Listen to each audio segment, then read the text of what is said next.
தாவேகா தலைவர் விஜயோட 2 மணி நேரம் இன்னைக்கு சந்திச்சிருக்காரு. அதை எப்படி பாக்குறீங்க? அவர் அதுக்கப்புறம் பிரஸ் மீட் பண்ணாரா?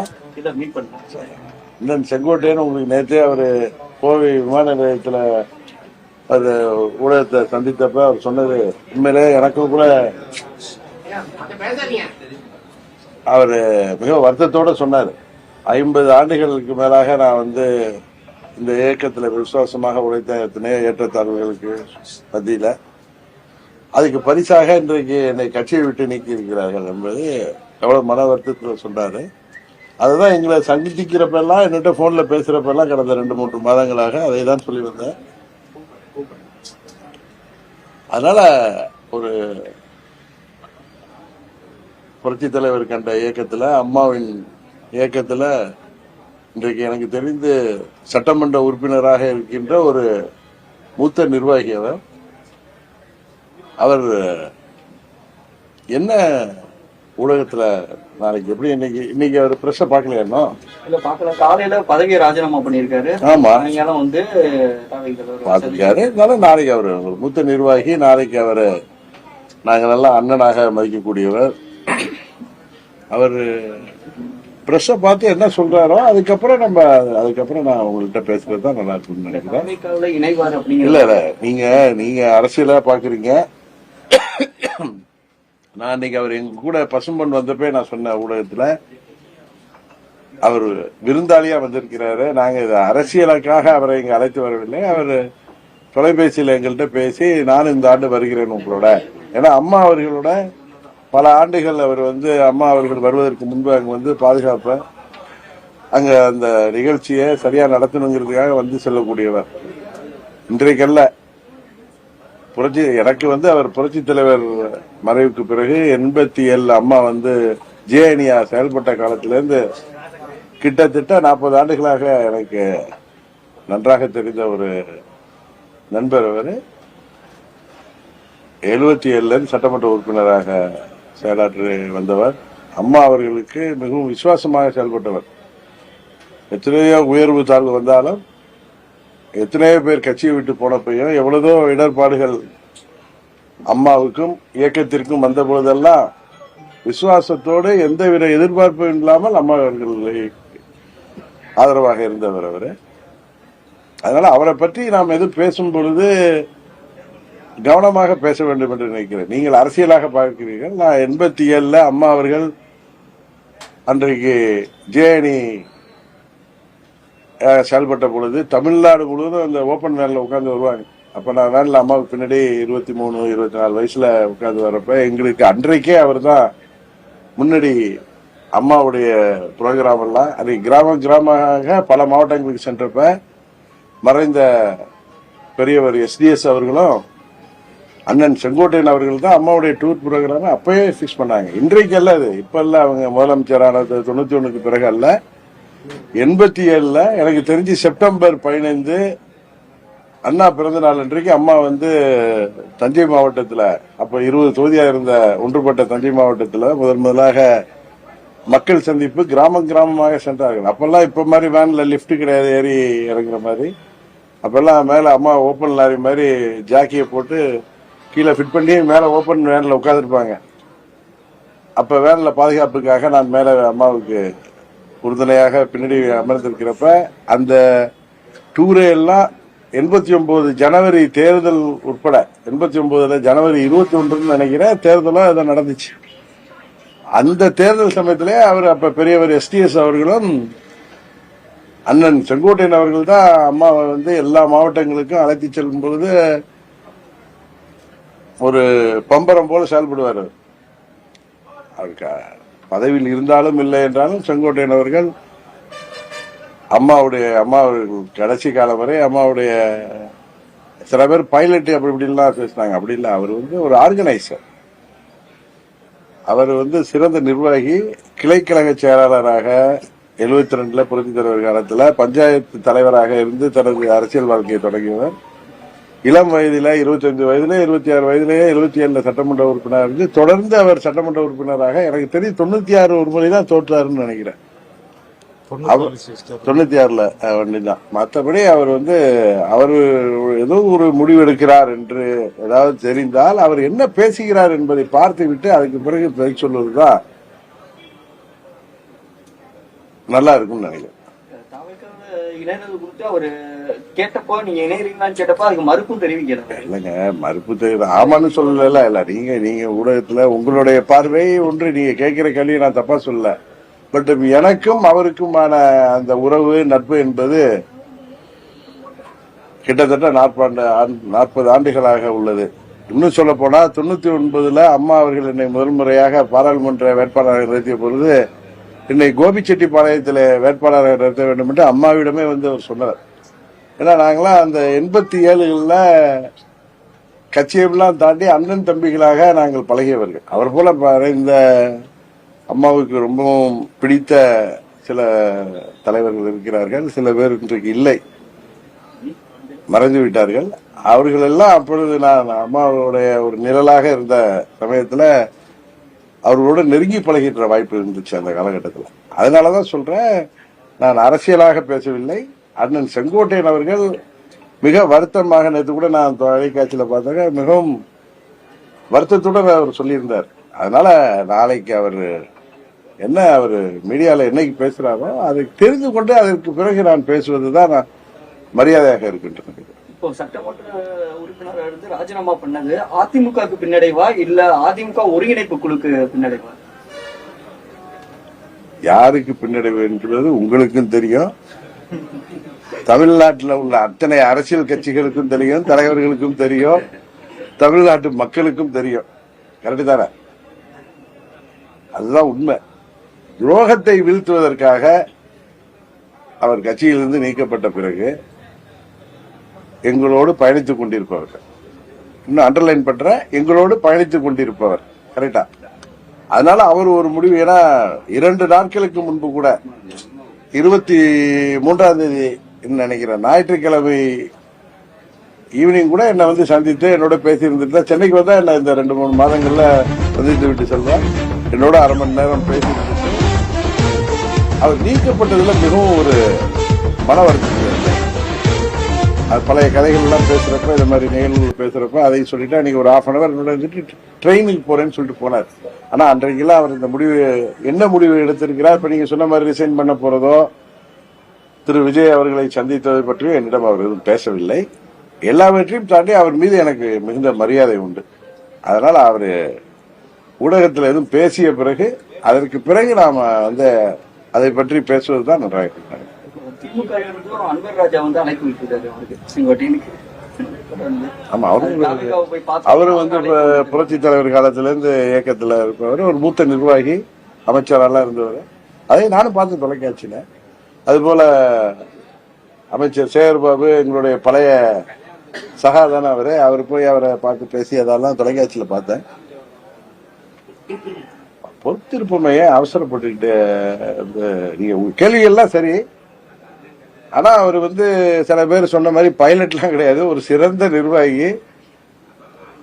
அவரை கொங்கு நாட்டு தங்கம்னு எல்லாரும் சொல்லுவாங்க கட்சியில் உள்ளவங்க. ஒரு மென்மையானவர், எல்லோரிடம் நன்றாக பழகக்கூடியவர், நன்றாக கட்சி பணி செய்யக்கூடியவர். அவரை பற்றி நாம் ஏதாவது இந்த நேரத்தில் சொல்வது அவருக்கு மன வருத்தத்தை கொடுக்க கூடாது. அந்த முறையில எனக்கு ஒரு அண்ணனாக, மூத்த அண்ணனாக நினைக்கிறேன். அதனால அவர் ஏதோ பேசிட்டோம், அதுக்கப்புறம் வந்தாரு. தலைவர் விஜய் சந்திச்சிருக்காரு. அப்போ விஜயோட இது பவர் அதிகமாகுது அப்படிங்கிற மாதிரியான ஒரு இது இருக்கு சார். நீங்க அண்ணன் செங்கோட்டையன் தீர்க்கமாக சிந்தித்து 77 72 எனக்குலாம் இப்ப 9 வயசு தான். நாங்கெல்லாம் பள்ளி செல்கிற மாணவனா இருந்த காலத்துல இருந்தே அரசியல் இருப்பவர். 77ல இருந்து தொடர்ந்து சட்டமன்ற உறுப்பினராக இருப்பவர்.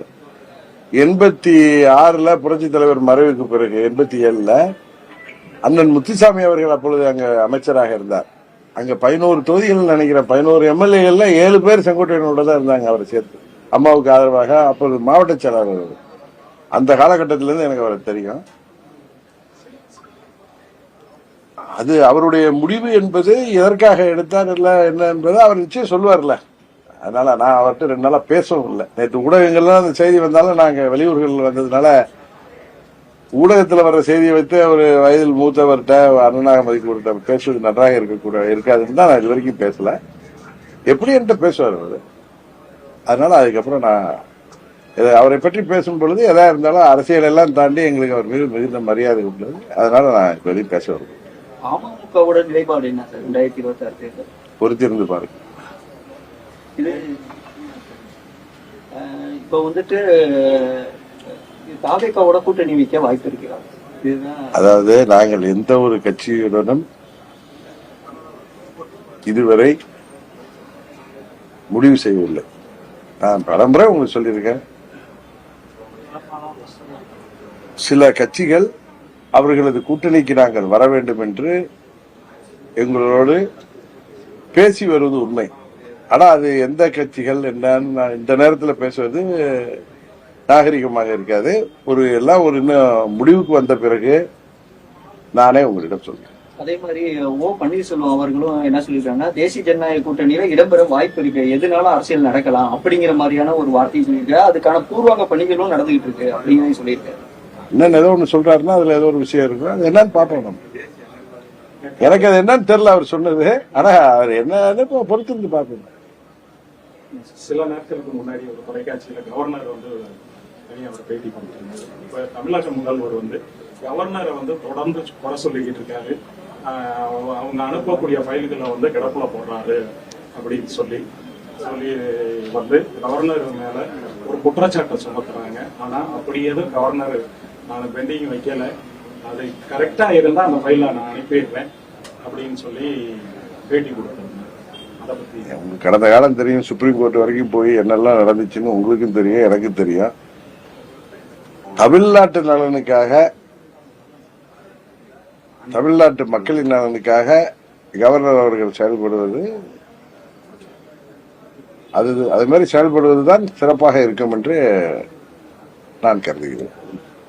கவர்னர் வேற சொல்லியிருக்காரு, தீவிரவாதிகளோட இடமா தமிழ்நாடு மாறுது. பிளஸ் தமிழுக்கு முக்கியத்துவம் கொடுக்கற மாட்டேங்கிறாங்க, ஆங்கிலத்துக்கு தான் அதிகமான முக்கியத்துவம் கொடுக்குறாங்க அப்படின்னு சொல்லியிருக்காரு. அதுக்கு இன்னைக்கு முதல்வர் வேற சொல்லியிருக்காரு, தகுதியற்ற தரக்குறைவான பேச்சுன்னு முதல்வர் சொல்லியிருக்காரு. அதை எப்படி பார்த்து தமிழ்நாட்டுல தீவிரவாதம் இருக்கா எனக்கு தெரியல. ஏமா சொல்லுங்கம்மா, தீவிரவாதிகள் ஏதாவது ஊடுருவல் இருக்கா, இல்ல எங்கேயாவது தீவிரவாதிகள் தாக்குதல் இருக்கா? நான் உடனே திமுகவுக்கு ஆதரவா பேசுறேன்னு நீங்க சொல்ல ஆரம்பிப்பீங்க. நான் எதையுமே யதார்த்தத்தை தான் நான் சொல்லுவேன். தமிழ்நாட்டில் ஒன்றும் தீவிரவாதிகள் முகாமோ தீவிரவாதிகளோ யாரும் இருப்பதாக சும்மா பொய்யா சொல்லக்கூடாது.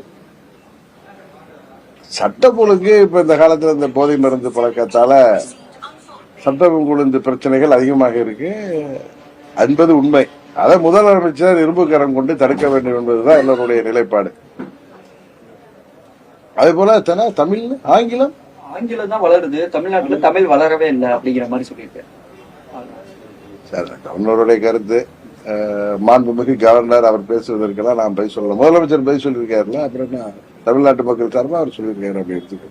தமிழக முதலமைச்சர் பாஜக ஒன்றிய அரசு நிதி ஒதுக்கீட்டுல தமிழக அரசு வஞ்சிக்கிறதா சொல்றாரு. உங்களோட பார்வை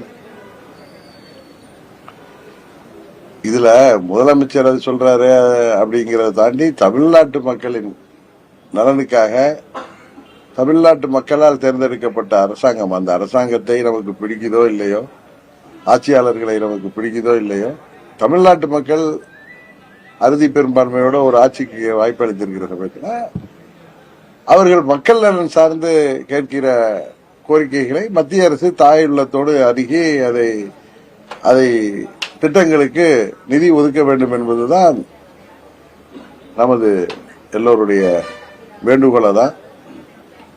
இப்ப கூட டெல்டா பகுதியில் அந்த ஈரப்பதத்தை விவசாயிகள் கோரிக்கை அது. ஏன்னா மழையில, கடுமையான மழையில நெல் பயிர்கள்லாம் அதுல பாதிக்கப்பட்டிருக்கிறதுனால 22% ஈரப்பதத்தை உயர்த்தி கொள்முதல் செய்ய வேண்டும் என்பது விவசாயிகளின் கோரிக்கை. அதை அரசாங்கத்திட்ட வைக்கிறாங்க. தமிழ்நாடு அரசாங்கம் அதை மத்திய அரசிடம் கேட்கிறாங்க. இதுல இங்க யார் ஆட்சியில் இருக்காங்க என்பதெல்லாம் தாண்டி மத்திய அரசாங்கம் தாயுள்ளத்தோடு தமிழ்நாட்டு மக்களை அவர்களின் கஷ்டங்களை போக்குவதற்கு அதற்கான நிதியை யார் ஆட்சியில் தமிழ்நாட்டில் இருந்தாலும் அதுக்கான திட்டங்களுக்கான நிதியை கொடுக்க வேண்டும் என்பதுதான் எல்லோருடைய விருப்பமும். அதுதான். தமிழ்நாட்டுல மெட்ரோ ரயில் திட்டத்தை கேட்ட கம்பி கட்டுற கதையெல்லாம் சொல்றாங்க அப்படிங்கிற மாதிரி முதல்வர் இன்னைக்கு விமர்சித்தாங்க. சரி, அது முதல்வர் ஏதோ விமர்சிக்கிறாரு. மெட்ரோ ரயில் திட்டம்ங்கிறது தமிழ்நாட்டில் இப்ப மக்கள் தொகை பெருக்கம் எல்லாம் நகரங்கள்ல தான், மாநகராட்சி நகரங்கள் அதை நோக்கிதான் கிராமங்கள்ல இருந்து மக்கள் நிறைய குடிபெயர்ந்து அங்கதான் வேலை வாய்ப்புகள் அதிகமாக இருப்பதனால, அங்கதான் பணிகள் இருக்கிறதுனால, பிசினஸ் இருக்கிறதுனால நிறைய கிராமங்கள்ல இருந்து நகரங்கள்ல மக்கள் குடியேறி வருகிறார்கள். போக்குவரத்து நெரிசல் இப்ப நான் கூட நீங்க தொலைக்காட்சியில ஊடகத்துல பார்த்த 15 நிமிடத்துக்கு ஒரு கார் விற்கிது தமிழ்நாட்டுல, இந்தியாவிலன்னு சொல்ற அளவுக்கு வாகன நெரிசல் அதிகமாயிருக்கு. அதனால ஒரு தொலைநோக்கு பார்வையோட மெட்ரோ ட்ரெயின் கொண்டு வர்றதுங்கிறது மக்கள் நலன் கருதி தானே அந்த இது. அது போல ஒரு தொலைநோக்கு பார்வையோட வருங்காலத்துல பாதிப்பு இல்லாமல் இருப்பதற்கு, மக்கள் போக்குவரத்து நெரிசலால் பாதிப்பு வராமல் இருப்பதற்கு தொலைநோக்கு இப்ப எப்படி 4 லைன் கொண்டு வர்றோம், அதே மாதிரி மெட்ரோ ட்ரெயின் வருவது முக்கிய நகரங்கள்ல வருவதுங்கிறது நல்ல திட்டம் தான். அதுக்கு மத்திய அரசு உறுதியாக நிதி ஒதுக்க வேண்டும். அதிமுகவும் ஒன்றிணைக்க அடுத்த கட்ட நடவடிக்கையா இது பண்றது என்ன மாதிரி? நாங்க அம்மா மக்கள் முன்னேற்ற கழக துரோகத்தை வீழ்த்தினாதாங்க அம்மாவின் தொண்டர்கள் எல்லாம் வீழ முடியிட்டு இருக்கு. அண்ணன் செங்கோட்டையன் என்ன அவராக போய் நீங்க சொல்ற மாதிரி விஜயை சந்திக்கிறாரு. 53 ஆண்டுகள் அந்த இயக்கத்துல எத்தனையோ ஏற்றத்தாழ்வுகள் வந்த பொழுது தலைமைக்கு விசுவாசமாக இருந்தவர். இப்பொழுது கூட அதன் தலைமையாக இருக்கிற பழனிசாமி தான் இவரை துரோகிங்கிறாரே தவிர இவர் ஒரு வார்த்தை தவறாக சொல்லவில்லை. ஏற்று கூட அவர் தொலைக்காட்சி பேட்டியில 50 ஆண்டுகள் நான் அந்த கட்சியில இருந்திருக்கேன், எனக்கு கிடைத்த பரிசு தான் இதுன்னு மனவருத்தத்தோடு சொல்றாரு. அதனால துரோகம் வீழ்த்தப்படுவதற்கு காலம் வரும். இந்த தேர்தல் அதுக்கான காலமாக இருக்கும் என்று நம்புகிறேன். ஓபிஎஸ் புதுசா கட்சி ஆரம்பிக்க போறாருன்னு சொல்லி ஒரு வெளியில ஒரு பேச்சு அடிப்படை. சரி சரி, நான் அவர்கிட்ட இன்னும் பேசல. அவர்கிட்ட பேசிட்டு நீங்க சொன்னதை கேட்டு அவர் ஆரம்பிக்கிறேன். டிசம்பர் 15 அன்றைக்கு ஏதோ முடிவெடுப்போம்னு சொல்லியிருக்காரு. நான் தொலைக்காட்சியில பார்த்தேன். உண்மையான அவர்கிட்டையும் பேசல. ரொம்ப நான் ஒரு சமீபத்தில் நான் அவர்கிட்ட பேசல. வெயிட் பண்ணுவோமே டிசம்பர் வரைக்கும் அவர் சொல்லியிருக்காரு. அது வரைக்கும் என்ன நடக்குதுன்னு பார்ப்போமே. இப்ப தமிழக அரசோட செயல்பாடு எப்படி நீங்க என்ன நினைக்கிறீங்க? எப்படி இருக்குன்னு நினைக்கிறீங்க? நம்ம எல்லாம் இங்க சட்டம் ஒழுங்கு சரியில்லை, போதை மருந்து புழக்கம் அதிகமா இருக்கு, வேலை வாய்ப்பு இல்லை, அரசு ஊழியர்கள், ஆசிரியர்கள், விவசாயிகள், நெசவாளர்கள், போக்குவரத்து தொழிலாளர்கள், அனைத்து தரப்பு மக்களின் மாற்றுத்திறனாளி வரை போராடுகிறார்கள்.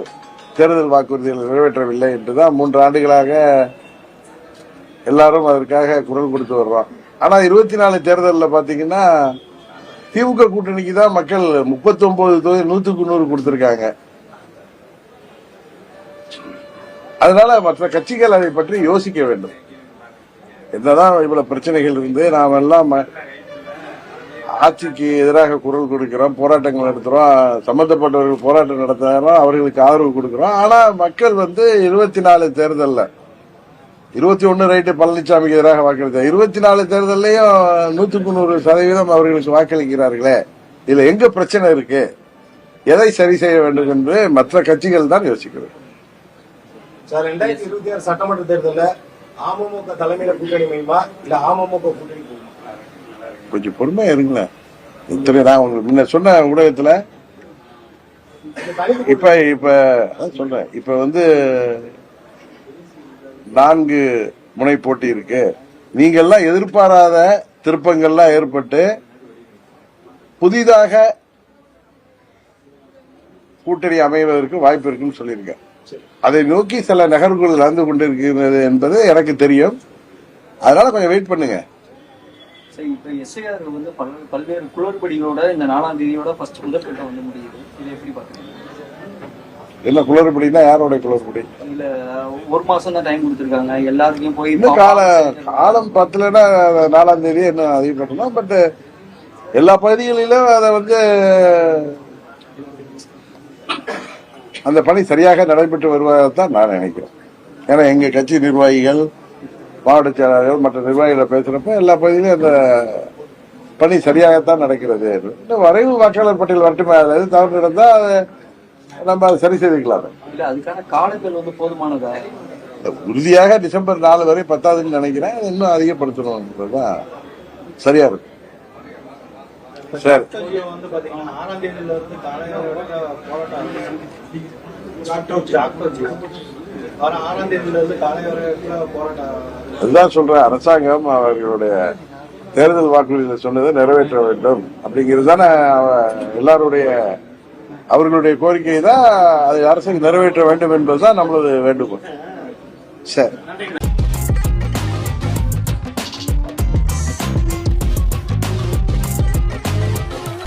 பச்சைக்கூறி தப்பாதுடா, சிங்க இது சிக்காதுடா, சுத்து போட்டு நிக்காதடா, சூற விட்டா தாங்காதுடா, சிவண்டா சிவண்டா சிவண்டா, எதுக்க எவண்டா எவண்டா எவண்டா.